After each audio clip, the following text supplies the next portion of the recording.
Zion? A prophesied last days community of saints to which the city of Enoch will return, and where Christ will dwell. Originally expected by Mormons to be located in Independence, Missouri, it was later relocated to Nauvoo, Illinois. Late in his life, Joseph Smith changed the location to the whole of North and South America, predicting it will cover the entire land mass at some point during the millennial reign of Jesus Christ. Zion consists of people living in harmony with God. It is defined in Revelation as the pure in heart, but prophecy also confirms it will be an actual location and a place of gathering. TNC 96, paragraphs 5-7, TNC 101, paragraph 3, Genesis 4, paragraphs 14-16 and 19. Zion and a New Jerusalem will exist before the Lord's return in glory. See TNC 31, paragraph 6, section 58, paragraph 3, section 31, paragraphs 14-16. God will bring it as his work. Mortal man will labor with him, but the Lord will be given credit for accomplishing it. No institution exists with the capacity to accomplish Zion.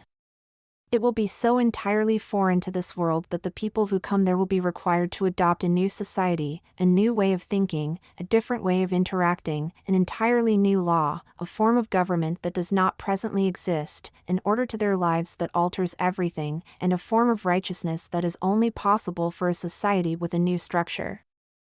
The law of Moses did not produce Zion.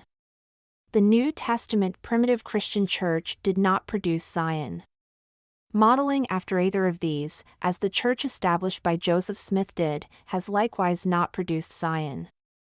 Zion will be produced by a journey begun in equality, pursued by equals, with no man able to command another man's actions. Persuasion, meekness, unfeigned love, and pure knowledge are the only tools necessary for Zion. Zion is something that has only been accomplished in the known history of the world by two communities. It is prophesied that there will be a third. What is to be created is something so foreign to this world that there is nothing in the world which can be used to judge its progression. Even the scriptures do not give a blueprint to follow. If they contained the necessary information, Zion would have been established long ago. God alone will establish Zion. His instructions are vital and necessary for us. Once he instructs us, the scriptures can then be used to confirm that his direction to us now is consistent with what he prophesied, covenanted, and promised would happen. But the path to Zion is to be found only by following God's immediate commands to us. That is how he will bring it. He will lead us there. There is no magic, there is no sprinkling fairy dust that will take you to where God is. It does not and cannot happen that way. He will lead us, teach us, command us, guide us, but we have to be the ones who become what he commands. We have to be the ones who do what he bids us do. The single, all-encompassing topic of Denver Snuffer's ministry is Zion. If you go back to the very first book, The Second Comforter, Conversing with the Lord Through the Veil, and you read everything I have written beginning there until now, what you will discover is that I have given one continuous exposition. Admittedly it's long, admittedly it fills millions of words in English, but it is a single exposition. I have been addressing one subject from the beginning until now. It is all one great whole. The counterpart to the world, or Babylon, as the scriptures have nicknamed the world, is Zion. The criteria or the description of Zion can be read in Genesis. From that time forth there were wars and bloodshed among them, but the Lord came and dwelt with his people, and they dwelt in righteousness. Genesis 4, paragraph 14. This is an interesting contrast.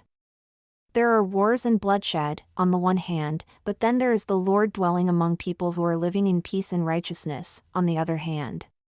And the fear of the Lord was upon all nations, so great was the glory of the Lord which was upon his people. It was the glory of the Lord upon his people that intimidated the wicked. The Lord doesn't show himself to the wicked except to destruction, but the Lord shows himself unto those who are prepared. The glory of the Lord upon them is what others find intimidating. And that was the case with these people of Enoch's Zion. And the Lord blessed the land, and they were blessed upon the mountains and upon the high places, and did flourish. That is literal. Zion is not located in a valley either in the past or in the future. Zion belongs on a high place. The prophecies make this clear. And the Lord called his people Zion because they were of one heart and one mind, and dwelt in righteousness, and there were no poor among them. Of these, the words "and the Lord dwelt among them" are the most important. But he could not do so unless they were united. Becoming one and rising up to receive the proper order of things is but a prelude to the Lord's presence. The Lord will fight the battles for Zion when Zion exists. You will not need to have a weapons budget in Zion's camp. It doesn't happen that way.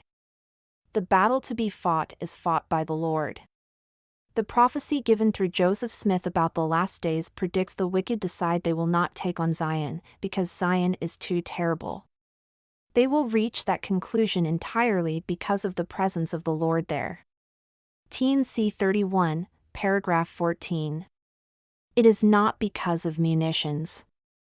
In fact, that same description includes a statement about Zion's residents. They are those who will not take up arms against their neighbor, but instead flee to Zion. They are the only ones that aren't killing others. Zion will include people who are willing to receive revelations from God and obey commandments. God does this to bless his people. Blessed are they whose feet stand upon the land of Zion, who have obeyed my gospel, for they shall receive for their reward the good things of the earth, and it shall bring forth in her strength. And they also shall be crowned with blessings from above, yea, and with commandments not a few, and with revelations in their time, they that are faithful and diligent before me. TNC 46, paragraph 1. In other words, if any are privileged to stand upon the land of Zion, God will speak to them. He speaks two things for their benefit. First, commandments, and those will be not a few, because they will need a great deal of direction if they are going to be his people. And second, revelations in their time, because they will be ignorant of many mysteries he expects them to one day comprehend. Therefore, one of the characteristics of these people will be their willingness, even alacrity, to receive commandments and revelations. Apparently, the people who are to settle in the New Jerusalem and cause Zion to reappear will need to know not only how to act, but to have the basis to know why they are to act according to the heavenly pattern, which is not needed for the world but absolutely essential to the creation of Zion. Being one is required of us for Zion to return. Zion is required for the Lord to dwell among us again. He is going to return to a Zion, no matter how few may be involved. He will come even if only 2 or 3 gather in his name. Matthew 9, paragraph 14.